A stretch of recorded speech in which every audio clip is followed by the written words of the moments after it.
What's up mga kalupa? So simula dito sa Poso ng North Sagaray, ako na naman ang inyong ahinting Bisaya. So simula po dito sa ating kinakatayuan, ito yung pinaka-main road. Papasukin po natin itong aming farmland po dito na pwede nyo pong i-avail at pwede po kayo magtayo ng mga staycation, pwede po kayong magtayo ng inyong permanent house or kayo po yung masusunod sa property sa inyong mga lupa kung ano po yung gusto nyo once na nakapag-down payment na po kayo. So dito po yung pinaka-start, ito po yung pinaka-bungad pagsimula po kayo sa main road. Itong mga patag na to, pwede po dito mag-cut ng 100 square meter na pwede pong tayuan ng inyong permanent house, mga bossing, mga madam. So ito po, pwede din po kayo maglagay ng inyong mga mini farm. May cut po dito na 200, 300, or 500 square meter, depende po sa kaya po ng inyong mga budget.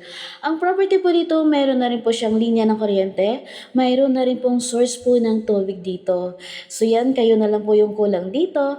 Mayroon pong mga part na may mga puno pa rin at pwede po kayo maglagay na inyong mga kubo dito. Ang kagandahan po dito is 20% lang po yung down payment. Pwede nyo na po siyang gamitin, mga bossing. So nagkakahalaga lamang itong farmland po namin ng 2.5 per square meter. 3 taon nyo lang siya babayaran. So ito po ay legit at titulado po.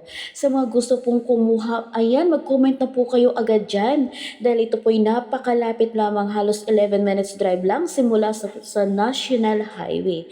So yan, sa mga gusto po mag-avail, ayan, mag-comment na po kayo agad at huwag nyo naman kalimutan mag-subscribe. Thank you so much. Muli po ako po ang inyong ahinting Pisaya. Thank you for watching.